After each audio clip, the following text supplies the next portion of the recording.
तो बेटा last time हमने बात की थी चैप्टर नंबर 20 में। ये टॉपिक था कि डीएनए जिसके पास इंफॉर्मेशन है एंजाइम, प्रोटीन, या ज़्यादा स्पेसिफिकली बात करें तो पॉलीपेप्टाइड चेन की।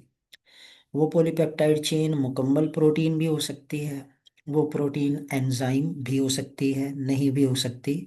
अलबत्ता जीन, डीएनए का वो पोर्शन, उन न्यूक्लियोटाइड पर मुश्तमिल वो सीक्वेंस, वो एक कह लें फ्रेगमेंट या टुकड़ा जो एक पॉलीपेप्टाइड चेन को, या जनरलाइज करें तो एक प्रोटीन को, और ज़्यादा स्पेसिफाई करें तो एक एंजाइम को स्पेसिफाई करता है।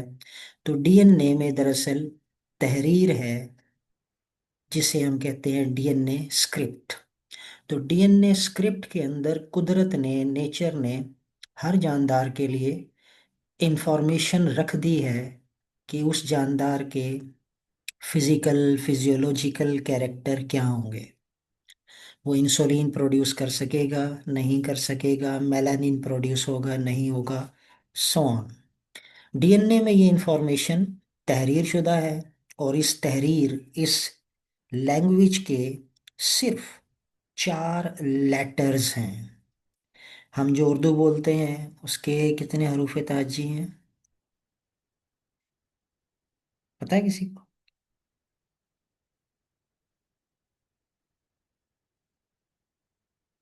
उर्दू में कितने लेटर्स हैं?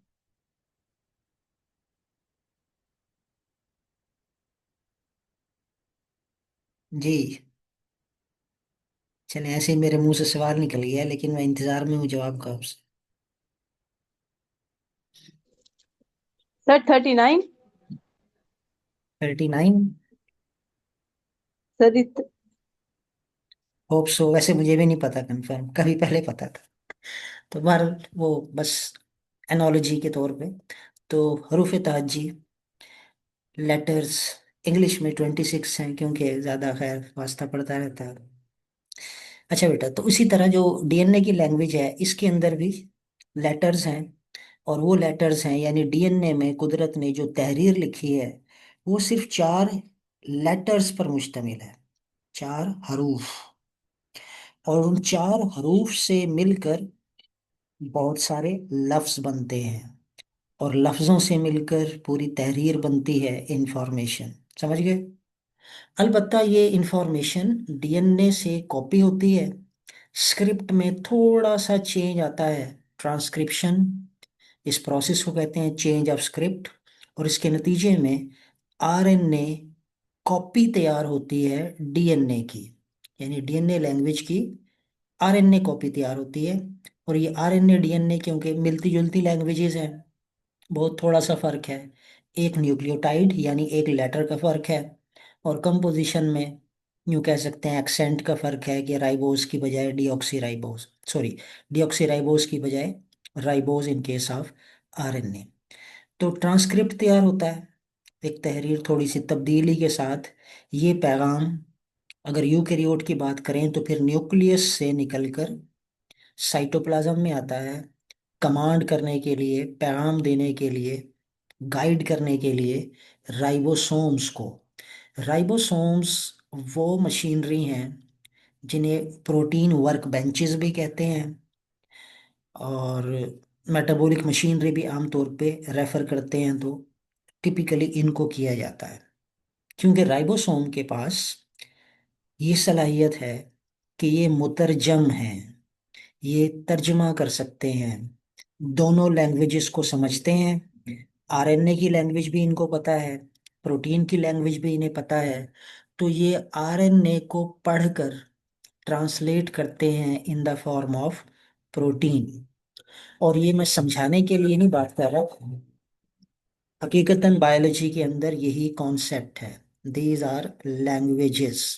चैप्टर नंबर 2 के अंदर हमने जो 4 मॉलिक्यूल पढ़े थे, बायोमॉलिक्यूल्स, उन बायोमॉलिक्यूल्स के अंदर न्यूक्लिक एसिड यानी डीएनए, आरएनए, और प्रोटीन को कहा जाता है ये इंफॉर्मेशनल मॉलिक्यूल हैं, यानी इन मॉलिक्यूल में इंफॉर्मेशन है। और इंफॉर्मेशन जाहिर है तहरीर में हुआ करती है, या उन सिंबल्स में होती है जिनको हम एसोसिएट कर देते हैं इंफॉर्मेशन के साथ।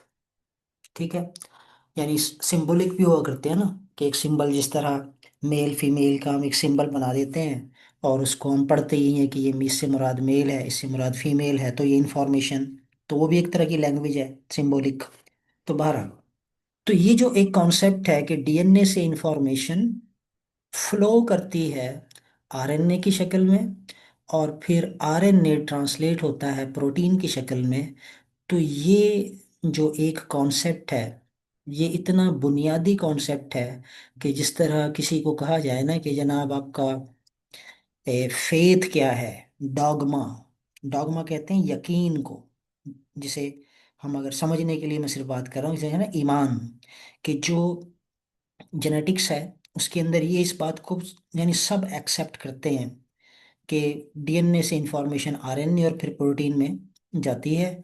और इनको जो टर्मिनोलॉजी दी गई है वो भी हम डिस्कस कर चुके, कि डीएनए से ट्रांसक्रिप्शन होगी, आरएनए बनेगा। अब मैं लफ्ज़ बोल रहा हूँ आरएनए, यहाँ पे आपको लिखा नजर आएगा मैसेंजर आरएनए। तो चैप्टर 2 में भी जैसे मेंशन था, जहन में रहे कि डीएनए से आरएनए चाहे ट्रांसफर आरएनए बने, चाहे राइबोसोमल आरएनए बने, चाहे मैसेंजर आरएनए बने, तीन मेजर टाइप जो हैं इन, या कोई और भी अगर इफ पॉसिबल, तो कोई भी आरएनए बने ये ट्रांसक्रिप्शन ही कहलाती है। ट्रांसक्रिप्शन सिर्फ मैसेंजर आरएनए के बनने के अमल को नहीं कहते। अगर ट्रांसक्रिप्शन की डेफिनेशन आप ये लिखेंगे कि the process in which DNA makes an messenger RNA copy, तो ये गलत होगा। ये फकत एग्जाम्पल है मैसेंजर आरएनए। तो बात होगी आरएनए, आरएनए कॉपी बनेगी। तो वो जो ट्रांसफर आरएनए, राइबोसोमल आरएनए और मैसेंजर आरएनए, इन तीनों में से जो मैसेंजर आरएनए है इसे कहा जाता है this is coding RNA, coding RNA.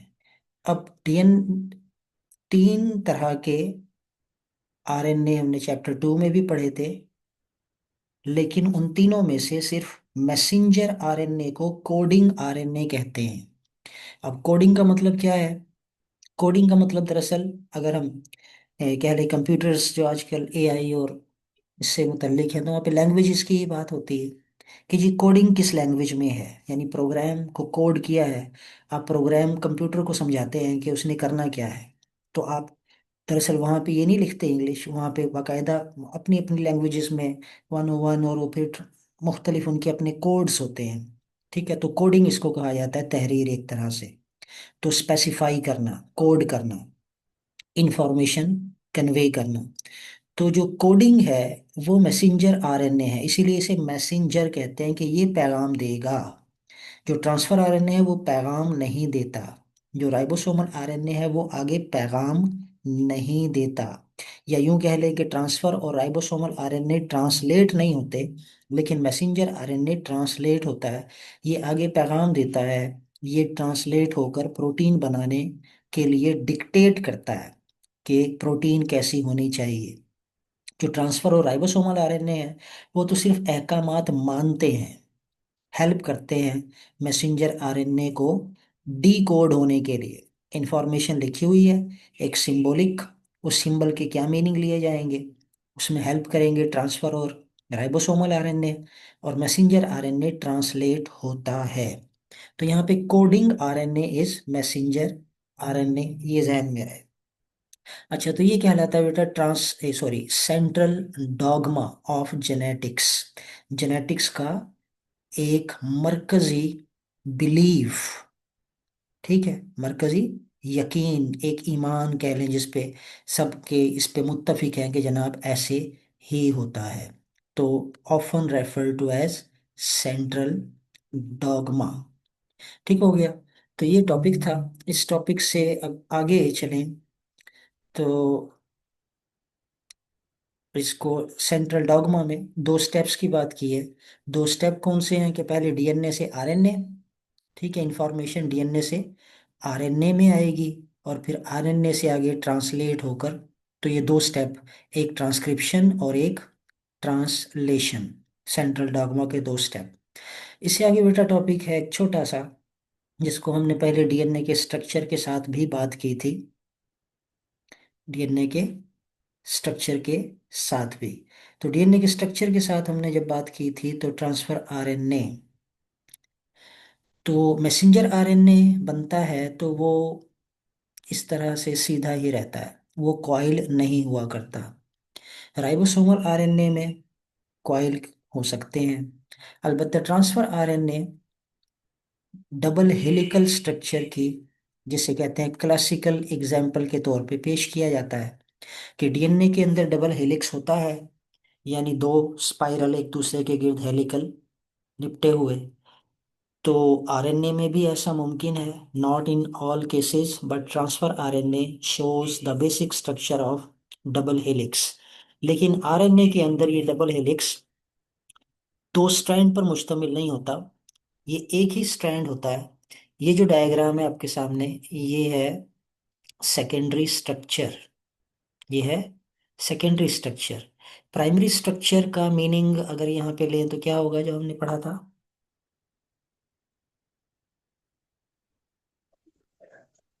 Type, number and sequence. नहीं नहीं, साइज नहीं बेटा, sir type. Type, number type, and अच्छा अच्छा, सीक्वेंस। सॉरी सॉरी सॉरी, मैंने गलत सुना। Type, number and sequence. तो अगर इसका प्राइमरी स्ट्रक्चर आप बयान करें तो जरा कोशिश करें।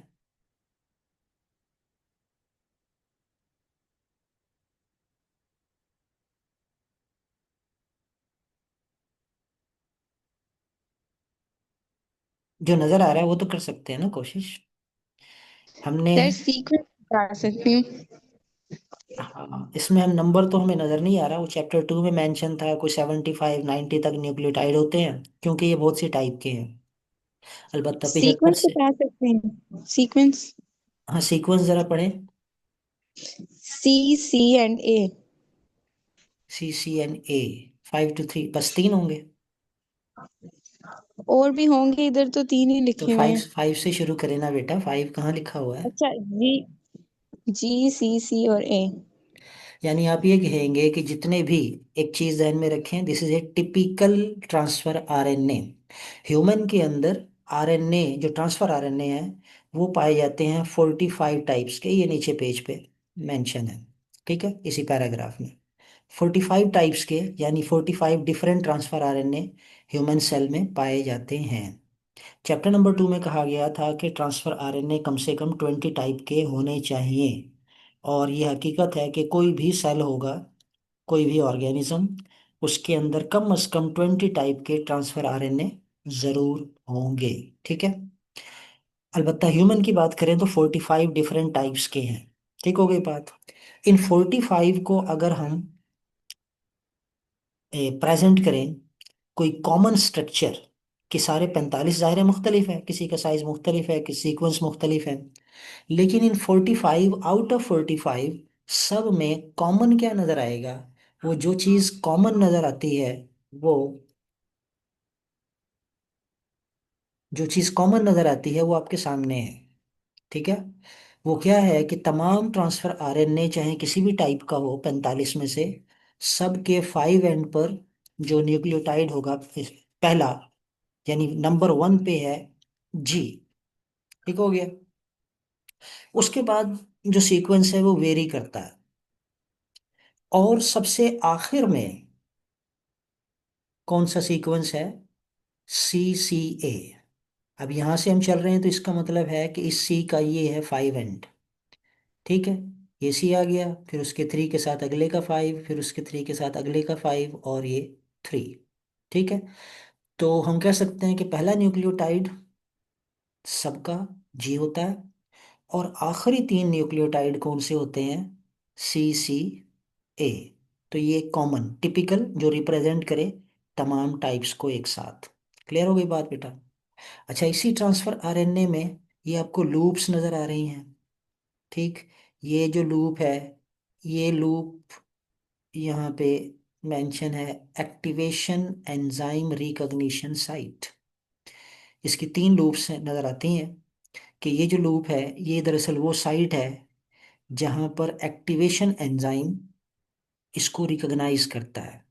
एक्टिवेशन एंजाइम कहते हैं वो एंजाइम जो ट्रांसफर आरएनए के ऊपर, ट्रांसफर आरएनए के ऊपर अब क्या है, ऊपर अगर यहाँ देखें ये जो थ्री एंड है, थ्री एंड पे है हाइड्रोक्सिल, ठीक है।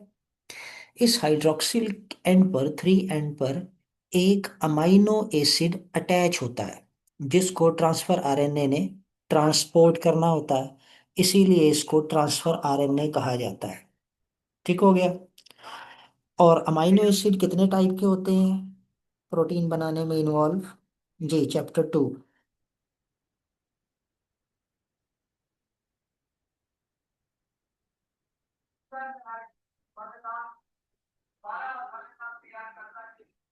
प्रोटीन बनाने में कितने टाइप के अमाइनो एसिड यूज होते हैं?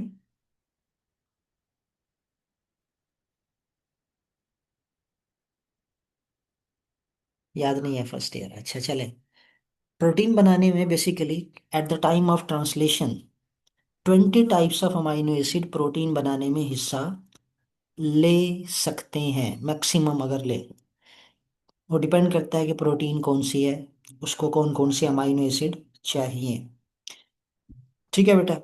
तो वो जो 20 टाइप्स की डिफरेंट अमाइनो एसिड हैं उनको ट्रांसपोर्ट करके साइटोप्लाज्म में राइबोसोम तक लाने का काम ट्रांसफर आरएनए का है।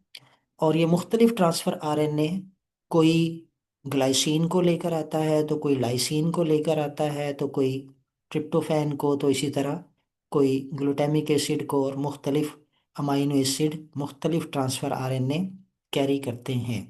अच्छा जी, यहाँ तक बात समझे हैं ट्रांसफर आरएनए का काम? जी सर। ट्रांसफर आरएनए का काम है 20 टाइप्स ऑफ अमाइनो एसिड को कैरी करना। इसीलिए चैप्टर नंबर 2 में कहा गया कि कम से कम 20 मुख्तलिफ ट्रांसफर आरएनए लाजमन होने चाहिए, ताकि अलग अलग हर टाइप ऑफ अमाइनो एसिड के लिए एक अलग, कह लें कि ट्रांसपोर्टर या टैक्सी या ट्रांसफर आरएनए होना चाहिए। ऐसा बिल्कुल नहीं होता कि एक ही ट्रांसफर आरएनए दो मुख्तलिफ अमाइनो एसिड को कैरी करे, ये रूल है। ठीक है। यानी अगर एक ट्रांसफर आरएनए सपोज ग्लाइसीन को कैरी करता है तो हमेशा वो ग्लाइसीन ही को कैरी करेगा। इसको हम यूं भी कह सकते हैं कि ये जो एक ग्लाइसीन के नंबर की गाड़ी है, ये सिर्फ ग्लाइसीन को ही सवार करती है, किसी दूसरी सवारी को नहीं बिठाएगी, और फिर इस सवारी को लेकर ये राइबोसोम तक पहुंचा देगी। ट्रांसफर आरएनए का यही काम है ना, ट्रांसपोर्ट का। तो ये मखसूस है। तो इसलिए ग्लाइसिन के लिए एक टाइप ट्रांसफर आरएनए की, लाइसिन के लिए दूसरा, इसी तरह तीसरा, चौथा, पांचवा। तो अलग अलग कम से कम 20 ट्रांसफर आरएनए तो लाजिम चाहिए। समझ गए? अब ह्यूमन के अंदर 45 है, यानी 20 से ज़्यादा है, इसका मतलब है टैक्सीज ज़्यादा हैं ट्रांसपोर्ट के लिए, सवारियां वही 20 हैं। तो अब क्या होगा? अब होता ही है, खैर इसको हम आगे चल के थोड़ा डिटेल में डिस्कस करेंगे कि अब ग्लाइसीन को अगर एक type of transfer RNA carry करता है तो हो सकता है कि कोई दूसरी टाइप भी उसे कैरी करे। वो 45 है ना। अब टाइप, अब टाइप कहाँ से डिटरमिन होगी कि ये दूसरी टाइप का ट्रांसफर आरएनए है? तो टाइप डिसाइड होती है ये जो पार्ट है जहाँ लिखा है एंटी कोडॉन, एंटी कोडॉन। अब एंटी कोडॉन पे मैं ऐसे ही कह लें कि बस रैंडमली लिख रहा हूँ, हो सकता है ऐसा ना हो, यानी जो मैं सीक्वेंस लिखूं। सपोज इस एंटी कोडॉन पे न्यूक्लियोटाइड है ना, तो ये एक न्यूक्लियोटाइड, ये दूसरा न्यूक्लियोटाइड, और ये तीसरा न्यूक्लियोटाइड। सपोज ये न्यूक्लियोटाइड है यू ए और सी। ठीक हो गया। तो यू ए सी, तो ये ट्रांसफर आरएनए की एक टाइप हो गई यूएसी। लेकिन अगर कोई हुआ यू सी सी, तो ये दूसरी टाइप हो जाएगी। समझ गए? कोई हुआ UCG, तो वो तीसरी टाइप हो जाएगी। तो ये जो एंटीकोडॉन के 3 न्यूक्लियोटाइड हैं, ये डिटरमिन करते हैं कि ये एक टाइप है। समझ गए? ये बेटा यहाँ तक बात समझे? जी सर।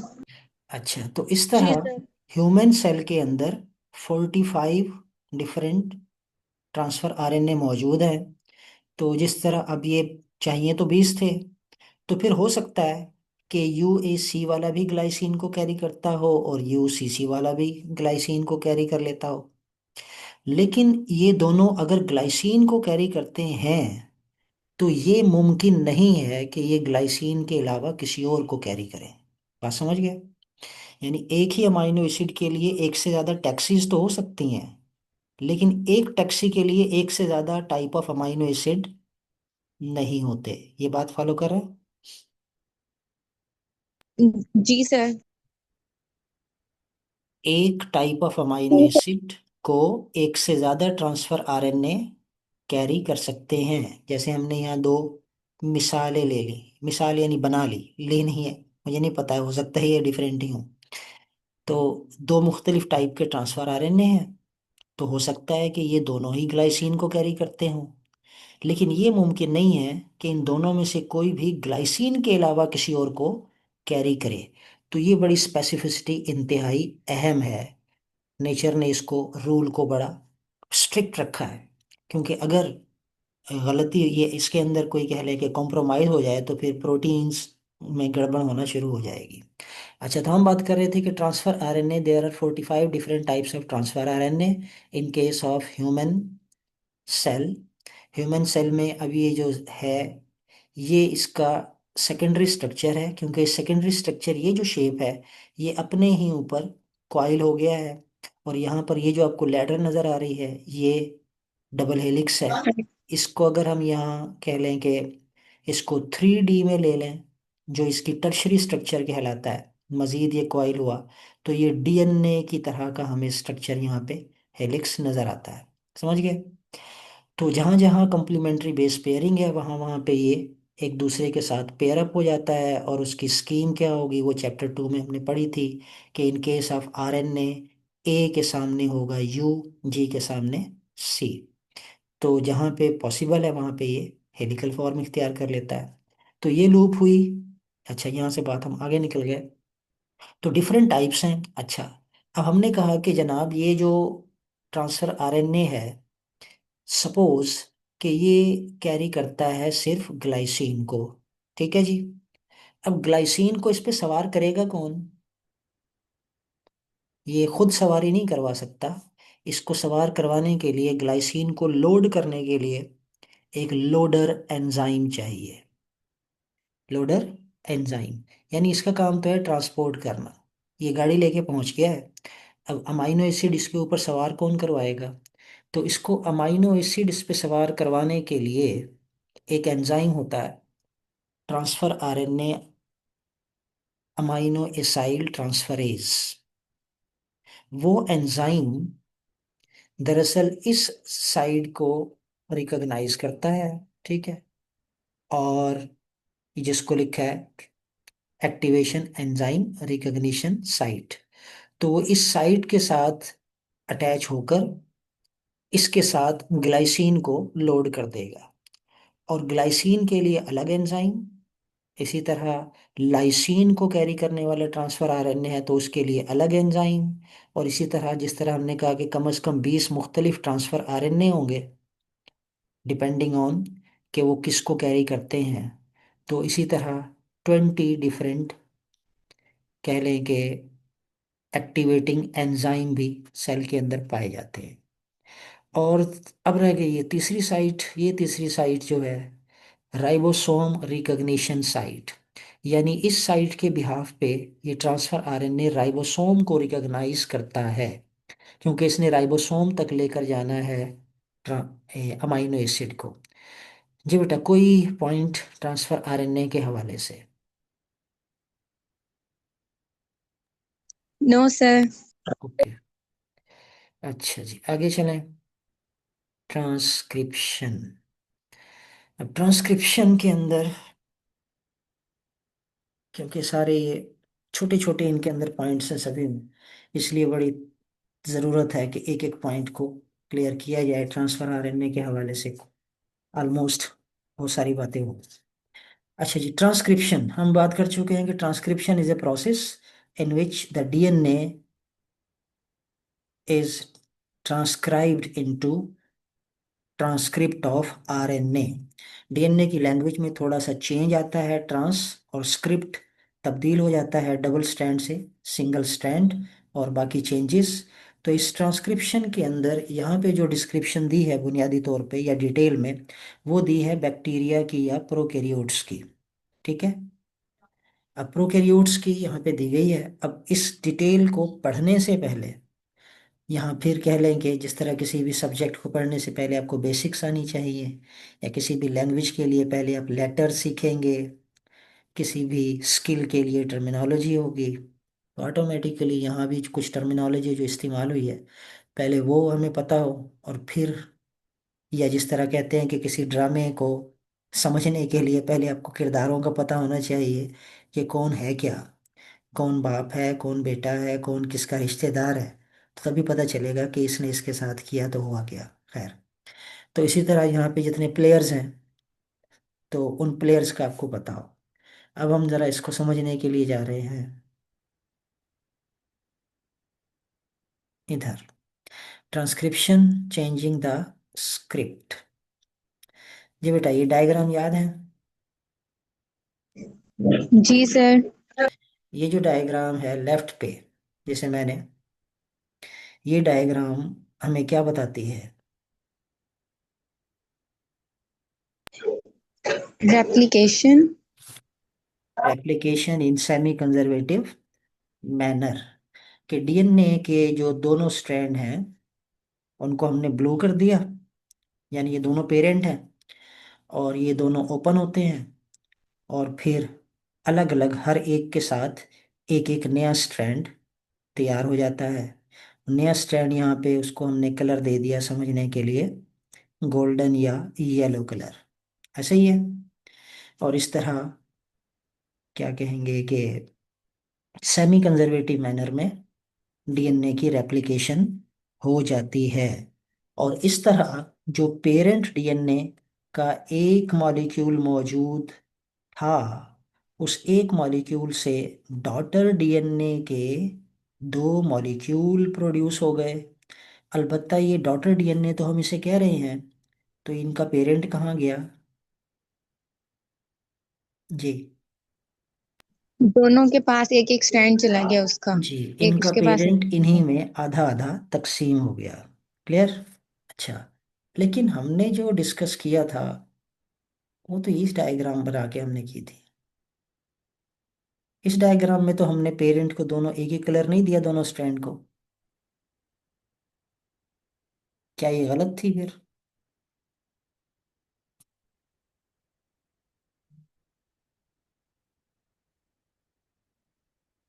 यही थी ना डायग्राम जिसको हमने डिस्कस किया, कि जनाब ये एक स्ट्रैंड है डीएनए का पेरेंट का, ये दूसरा स्ट्रैंड है, तो एक के साथ इधर प्राइमर बना, उसकी एक्सटेंशन हो गई फोर्क की तरफ, दूसरी तरफ प्राइमर इधर तैयार हुआ प्राइमेज ने, और फिर इसकी एक्सटेंशन इस तरफ हो गई, और इस तरह ये पूरा कॉपी होता चला गया। ठीक है, यही किया था ना हमने डिस्कस सारा। तो यहाँ पे जो प्राइमर है उसको तो यहाँ ग्रीन बनाया हमने दोनों तरफ, लेकिन जो स्ट्रैंड बनाए इस ब्लू के सामने बनाया रेड, और इस रेड के सामने बनाया ब्लू। इसकी क्या वजह है?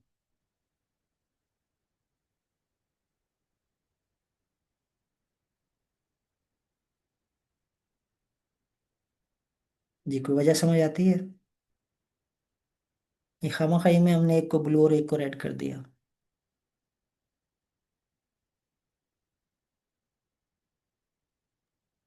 सर वजह आती तो है लेकिन थोड़ी अजीब सी है। अजीब सी है, कोई बात नहीं। सर हमने डॉटर डीएनए की रेप्लिकेशन की। नहीं, डॉटर डीएनए की रेप्लिकेशन, नहीं, रेप्लिकेशन तो डीएनए की हुई है पेरेंट की, और वो उसकी रेप्लिका मतलब उसकी एग्जैक्ट कॉपी तैयार हुई है। ठीक है। और नतीजे में जो है दो मॉलिक्यूल बने हैं, और वो दो मॉलिक्यूल में आधा न्यू है, आधा ओल्ड है। ये कंडीशन है। रीजन बेटा ये है कि यहाँ पे जब हमने बात की ना, या जिस तरह बुक ने भी बात की सेमी कंजर्वेटिव कंजर्वेटिव, तो हमने दोनों स्ट्रैंड को एक ही रंग दे दिया। हमने कहा ये दोनों पेरेंटल हैं। ये ठीक है, ये दोनों पेरेंटल हैं, लेकिन ये दोनों एक जैसे नहीं हैं। अगर याद हो तो मैंने बात की थी प्राइमरी स्ट्रक्चर ऑफ बोथ। याद है कि अगर हम इस ऊपर वाले को लें ब्लू को, तो इसका प्राइमरी स्ट्रक्चर, अभी आपने कोशिश की थी ट्रांसफर आरएनए के लिए, तो ऊपर वाले स्ट्रैंड का प्राइमरी स्ट्रक्चर अगर जरा रीड करें तो क्या होगा?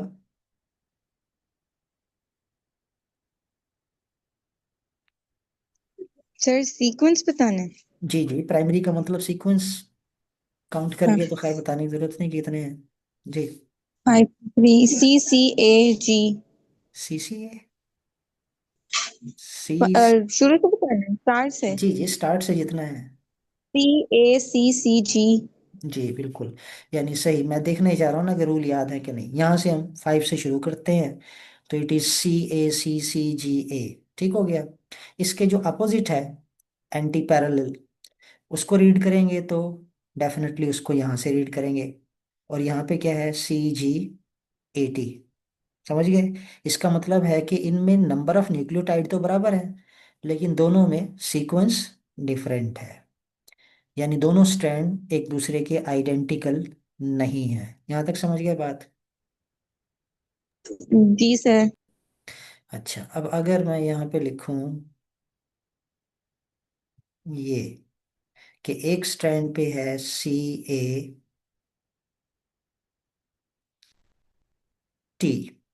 ठीक हो गया। इसके अपोजिट क्या होगा?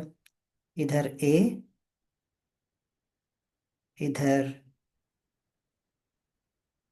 T, और इधर G होगा ना?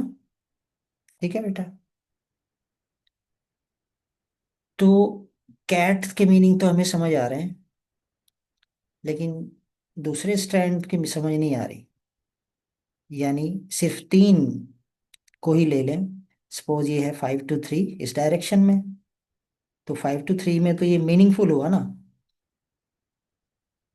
समझ गए? लेकिन इसका जो अपोजिट है इसी पार्ट के अंदर, उसको अगर 5 to 3 में पढ़ें तो वो क्या बनेगा? ATG फकत। तो ATG क्या मतलब? मीनिंगलेस।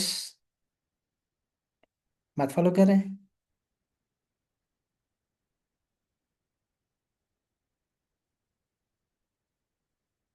एक स्ट्रैंड में इंफॉर्मेशन है, दूसरे स्ट्रैंड में इंफॉर्मेशन नहीं होती। इसका मतलब ये है। ये बेटा, बात समझे हैं या नहीं? जी सर, आ गई है समझ। आ गई है। वो स्ट्रैंड जिसमें इंफॉर्मेशन होती है उसे कहते हैं सेंस स्ट्रैंड। DNA के दोनों स्ट्रैंड, ठीक है, ये भी पेरेंटल है, ये भी पेरेंट है। ठीक हो गया, दोनों पेरेंटल हैं। लेकिन इन दोनों पेरेंट में से यहाँ पे दरअसल इस डायग्राम में हमने उसकी मजीद डिटेल ले ली है। कि एक है वो, सपोज ऊपर वाला जिसे ब्लू कह रहे हैं, ये है सेंस, और जो रेड है ये है एंटी एंड। सेंस। समझ गए? अब अगर ब्लू के सामने रेड बन रहा है तो इसका मतलब क्या है? कि सेंस के सामने एंटी सेंस तैयार हो रहा है। और ये जो रेड वाला है इसके सामने ब्लू तैयार होने का मतलब है कि एंटी सेंस के सामने सेंस बन फ्रेंड्स रहा। क्या है? बात समझ गए? अब अगर इसको और क्लियर कर दें बात को हम थोड़ी सी, तो जरा इसको हम बड़ा कर लेते हैं ताकि लिख सकें। ए के सामने होगा टी। ठीक हो गया बेटा? टी के सामने क्या होगा? ए, ए। फिर आएगा सी, फिर आएगा सी। सी, फिर आएगा टी। ऐसे ही होगा ना? जी सर। अच्छा। और इधर ये जो है, सपोज कर लें ग्रीन चेंज हो गया DNA में, तो यहाँ पर हमने यहाँ से ये एक दो इधर से। अच्छा, तो इसके सामने क्या होना चाहिए? ए, ठीक है। इसके सामने होना चाहिए जी। सी के सामने होना चाहिए जी। फिर ए के सामने होना चाहिए टी। और फिर टी के सामने ए। ए। ठीक है।